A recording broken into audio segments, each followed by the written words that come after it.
The average man could just about reach the top of a giraffe's legs. They're the tallest animal on the planet.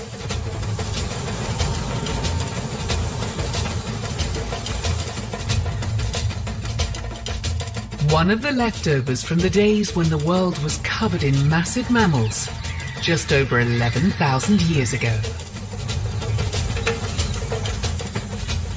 Many models of giraffe came and went over millions of years.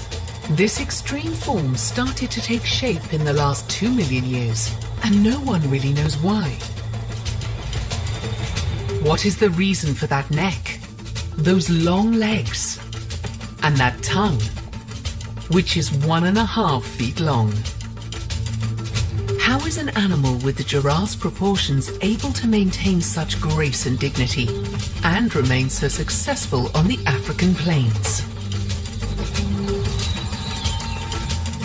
The distinct coat of a giraffe helps it blend in, although it doesn't have many adversaries to hide from. At up to 1.5 tons, the male giraffe is twice as heavy as a cow. And it has cloven hooves like its fellow grazer, but twice as wide. On those lanky 6-foot legs, they amble with elegance. Using that even longer neck like a pendulum to balance, they swagger with a certain rhythm. A male giraffe is just under 20 feet tall.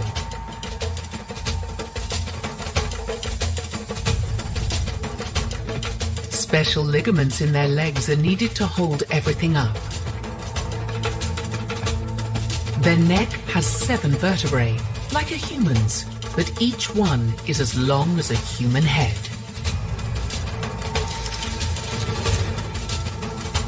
With measurements like this, what could the giraffe possibly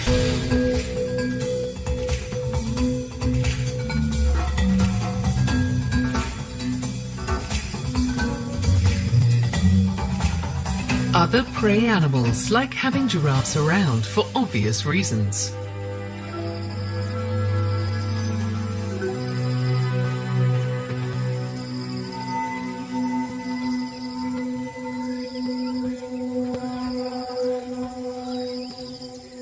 At that height, they're the first to spot danger.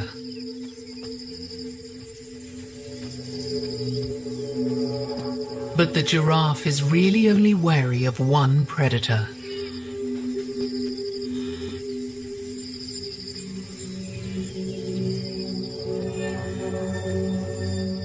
The lion.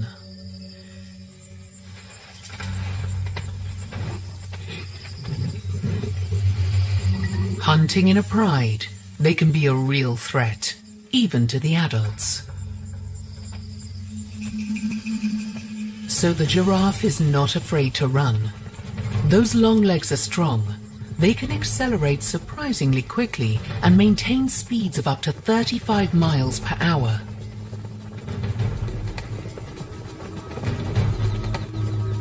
Lions can sprint at around 50 miles per hour, but only for short bursts.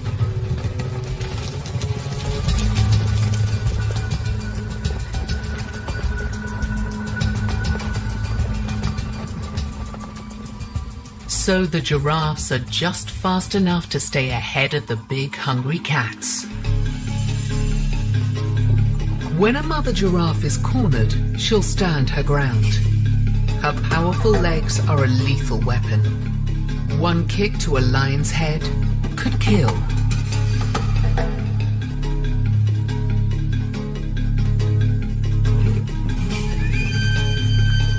Sometimes lions are hungry enough to want to bring down an adult giraffe.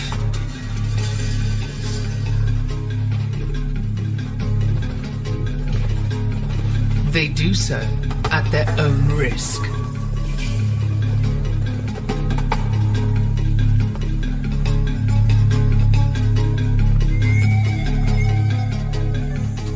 It's a tall order. Giraffes are often too much like hard work. But if a mother does let her guard down, a calf will make a decent meal for carnivores. Only around half will make it to their first birthday. The giraffe and its ancestors once roamed Europe and Asia, but now they're only found in Africa.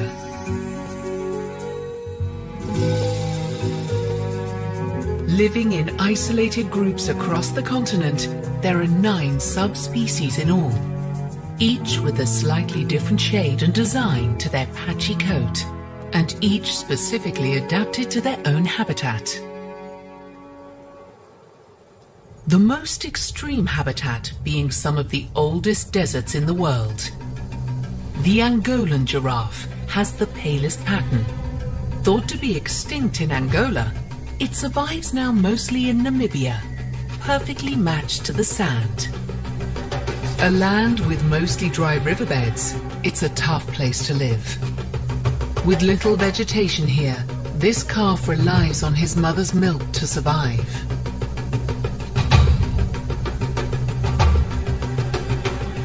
Their main enemy lives here too.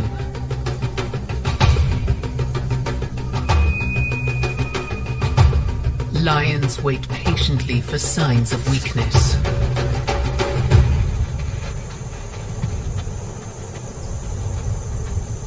With less than 2 inches of rain a year and very few trees, exactly how these big herbivores manage to survive here is a mystery. Giraffes can sometimes go weeks without water, but this mother and calf are severely dehydrated. The vultures are as patient as the lions. Sunset brings some relief. Nighttime temperatures drop to almost freezing.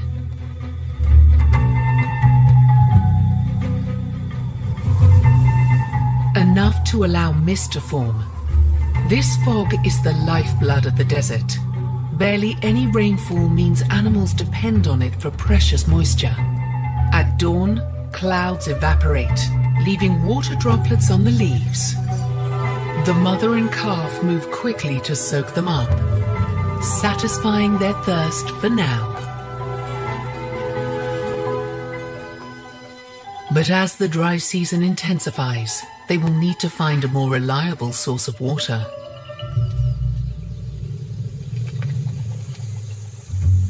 And they know just who to follow. The other big vegetarian in the desert is also in search of sustenance.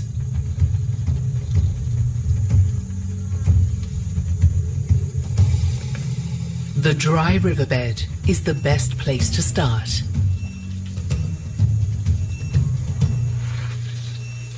These desert elephants are particularly resourceful in a land with little water. The giraffes follow the elephants to some anna trees. These remarkable trees can draw water from deep underground and survive the dry season, even bearing nutritious fruit. So they're popular with many creatures, like these baboons.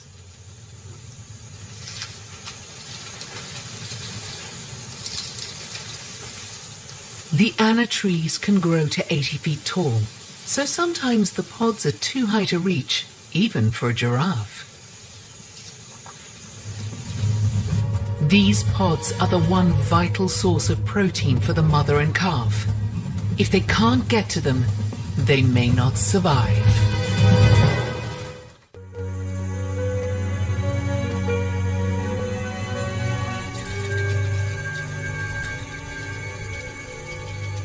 Why is the giraffe so tall? There's one obvious answer. To get to the food that others can't reach.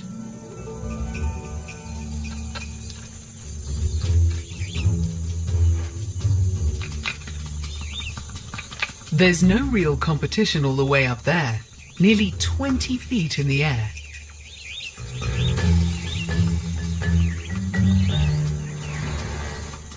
But they don't always reach so high. Females often bend down to feed, grazing from the ground like other herbivores on the savanna. Known to eat over 100 different plant species, a giraffe's favorite food is a common sight across Africa. The acacia trees. Also known as thorn trees, there are many different types, and they're not the easiest thing to eat. But giraffes are built for the job of tackling the acacia's defenses. A long, skinny head allows the giraffe to get in close, and special bones in their skull allow the head to tilt almost 180 degrees to reach even higher. They can close their nostrils so the spines can't slip in. Long lashes protect the giraffe's big brown eyes. Their lower teeth work like a comb, stripping the leaves from the spiny branches.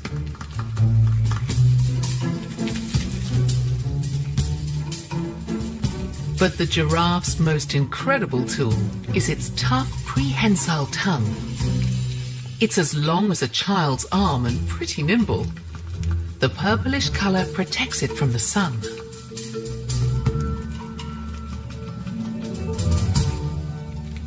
With these skills, a giraffe can tackle anything with spines.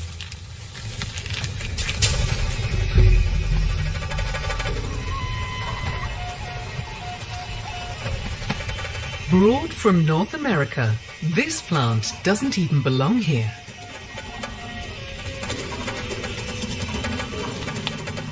But the ever-hungry giraffe has found a way to tuck into a meal of cactus. Extra tough skin in their throat and gut allows them to swallow the sharp spines.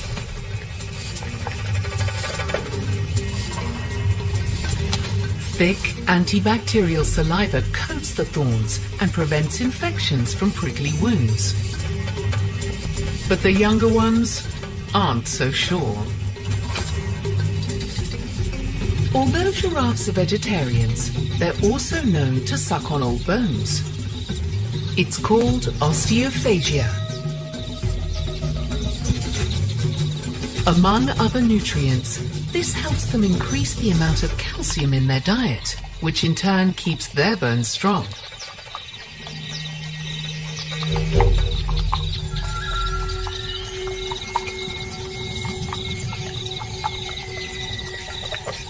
Getting the right nutrients is a constant battle for animals living on the African savanna. Back in the grueling Namibian desert, things are even tougher.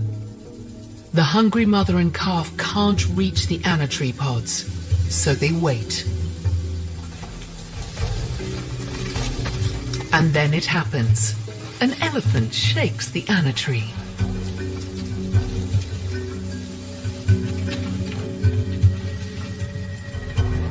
They may not have the giraffe's long neck, but they do have a trunk with which to reach up high. Dinner is served for everyone. But it's time for the giants to pull rank.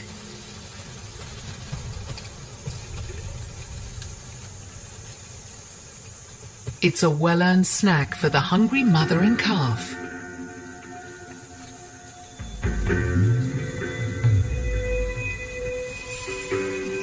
Awkward to reach, but worth the effort. The pods are full of protein.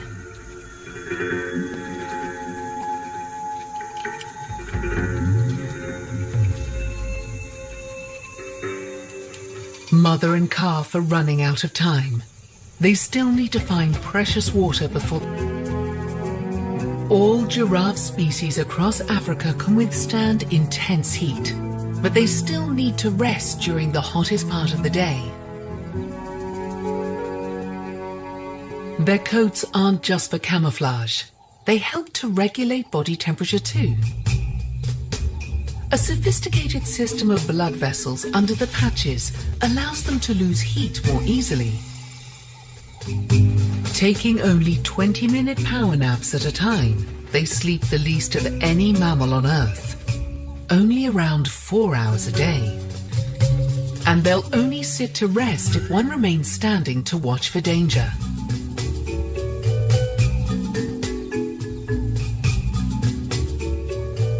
So giraffes spend most of their time eating. Around 75 pounds of vegetation a day. Just like cows, they're ruminants and have 4 compartments in their stomach to digest all the plants they consume. Bacteria in the gut helps, but they also need to chew the cud. Waves of contractions bring the food back up to the mouth for more chewing. It's pretty much what they do all day.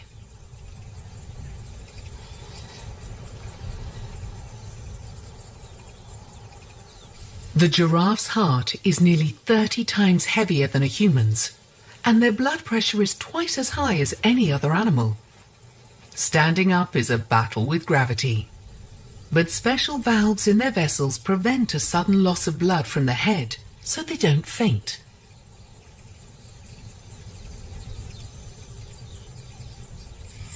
They can jump up quickly, especially when disturbed.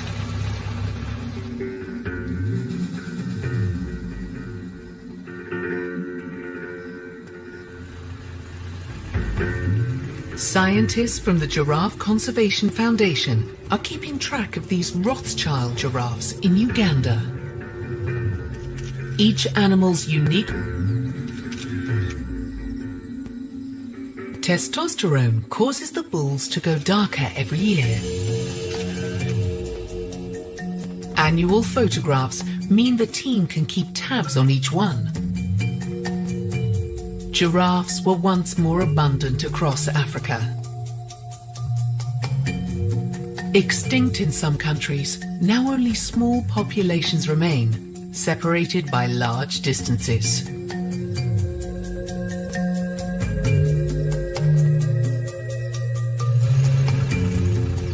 A team of researchers want to get skin samples from the same animals so they can study how they're related.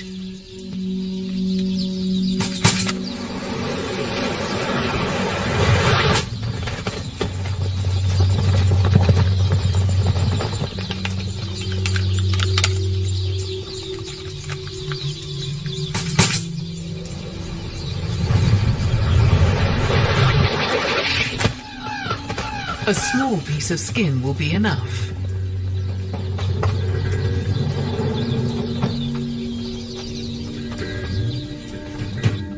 Tiny samples will be sent to a lab.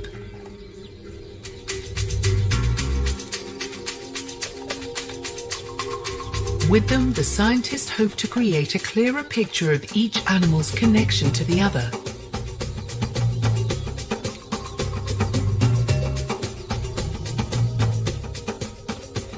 Much about them remains unknown. We do know that giraffes have no fixed territories. They just wander and feed from tree to tree. Their progress is only blocked by natural boundaries like lakes and rivers. For giraffes have never been known to swim. Female giraffes stick together in family herds, and the males often become loners. Except, of course, when it's that time of year. Time for the males to fight over access to the females. There's another theory for those long necks. They're a weapon used by the males to fight for a mate. In search of fresh water. But even before their journey begins, they face a big challenge. How to get out of the dry riverbed. Climbing is not necessarily a giraffe's forte, and the ascent is anything but graceful.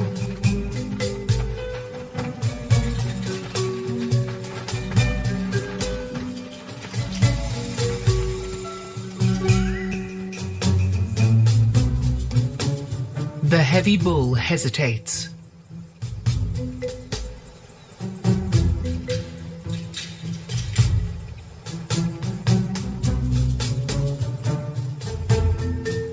At the top, the thirsty mother and calf can't afford to wait.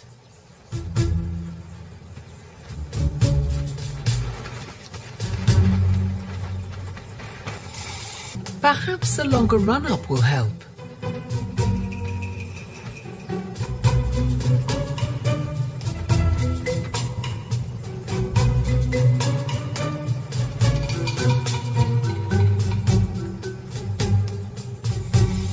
Finally, he decides the steep slope isn't for him and takes the long way round.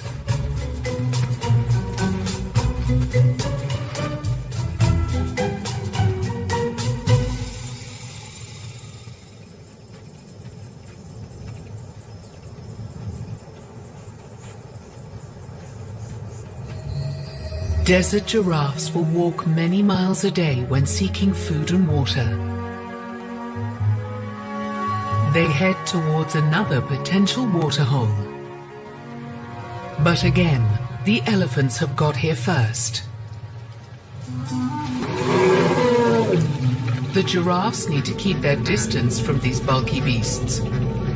All they can do is be patient and wait. Fleas, lice, flies, and ticks are unavoidable out here.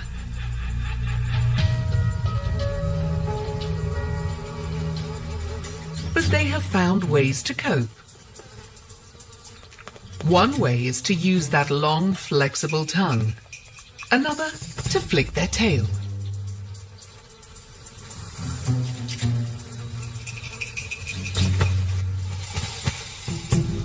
They also use tools. When you have an itch to scratch, nothing beats a good sharp stick. This giraffe breaks a branch to make it even sharper and uses it to scratch an itch in its ear. Giraffes recruit help too.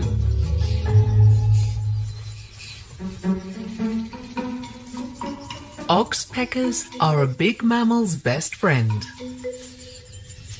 These birds are often seen hitching a ride with the giraffe and make a feast of all the biting insects.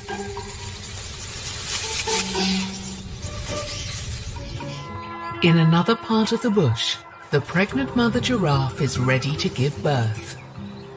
In this rare amateur footage, she finds a private place for the event. The mother paces as the calf comes out, hooves first.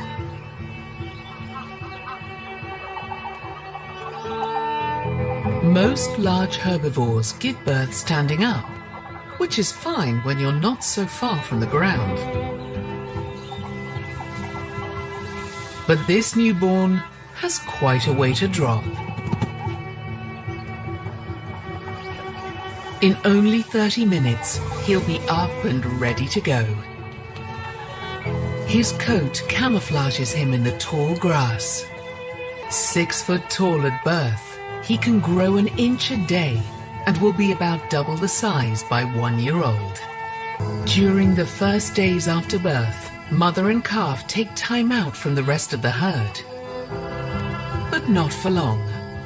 The calf is extremely vulnerable to predators, so they soon get back to the group.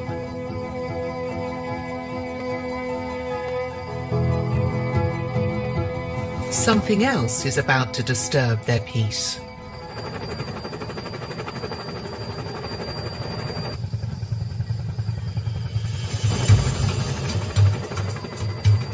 Another research team is on the move, this time in South Africa.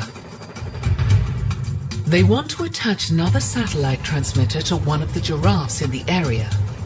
This will help them follow the herd and learn more about the behavior of another subspecies, the South African giraffe. It's easier from above, but they must avoid separating mother and calf. They set their sights on another female.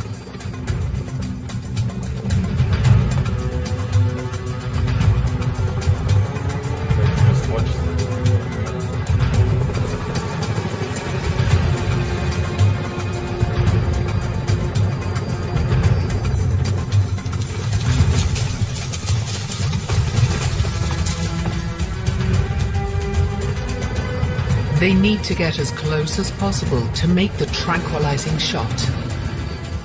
They force the group into the open.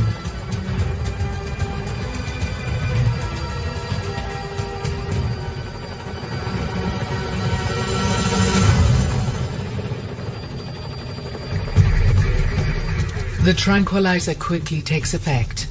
The giraffe slows down, but she runs in the wrong direction towards a lake. The crew must stop her before she falls in.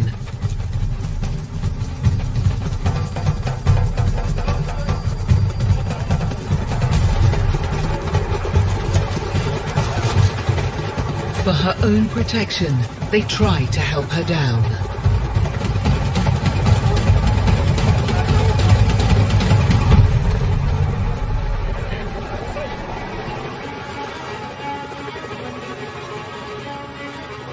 The scientists must work quickly. They sedate the animal, cover her eyes and give her extra oxygen.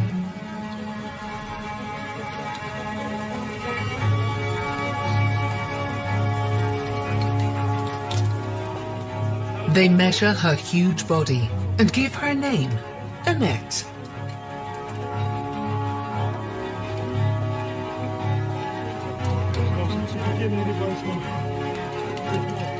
The crew monitors Annette's vital statistics as they attach a transmitter to her ear.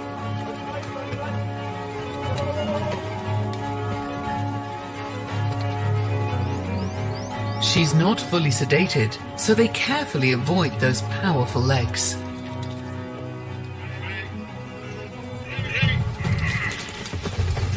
Getting a 1-ton animal back up again is another matter.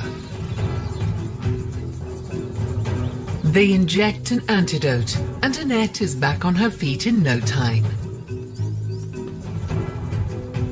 She heads off to rejoin the herd.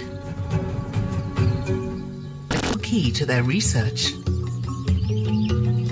For giraffes still hold many secrets, including how they communicate with each other. Up until now, no one's fully understood how giraffes talk to one another. Even with those long throats, they were always thought to be silent. With incredible eyesight and that elevated view, related animals can possibly recognize each other by their individual patterns.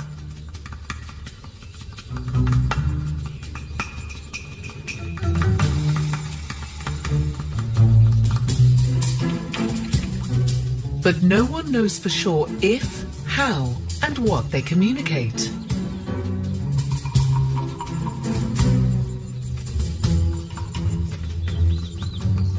Flapping ears and a flicking tail don't appear to be saying very much.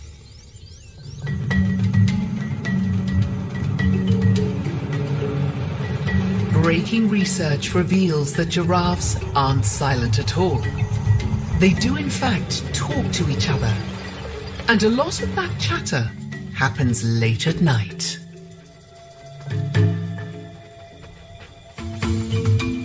Annette, with her newly attached transmitter, is happily reunited with the herd. Giraffes like to stick together in related family groups, sometimes called a tower of giraffes. The females even form nurseries together to take extra care of their calves. Annette's transmitter signal will allow the scientist to follow the whole herd. At night, mystery is on its way to being solved. The world is changing for giraffes. While Annette and her family roam the open savanna in South Africa, her cousins in East Africa have a different story to tell.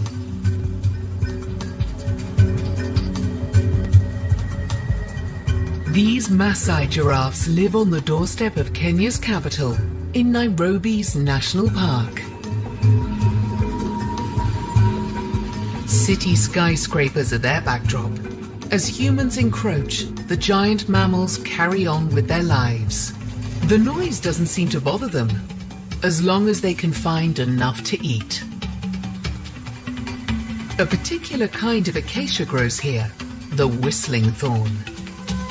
It's a great example of a symbiotic relationship where one species helps another. With its swollen thorns, this tree provides a home for ants.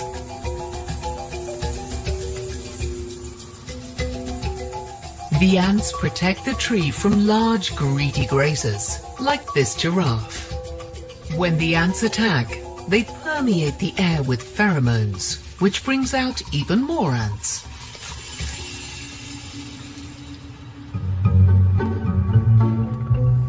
The giraffe's thick skin makes him pretty resilient, for a while. Acacias are constantly fighting not to be eaten. While this tree utilizes ants, other acacias produce tannins in their leaves the instant animals start to nibble, which eventually makes them too bitter to eat. The giraffes have had enough and move on to another tree.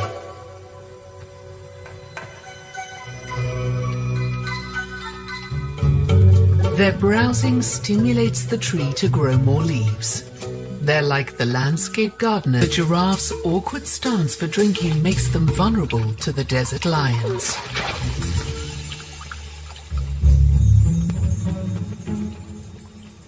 But these antelopes are no threat.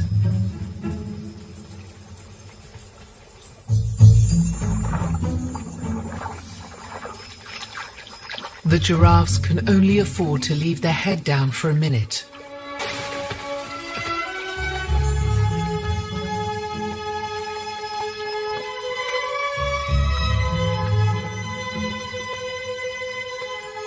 After quenching their thirst, the giraffes are ready to journey on. They retain most of the water they get from food, so their waist is very dry. It will be weeks before they need to drink again. The tallest of the mammals is a true survivor in the harshest of lands. Across this vast continent, these magnificent animals continue to rule as Africa's great giant.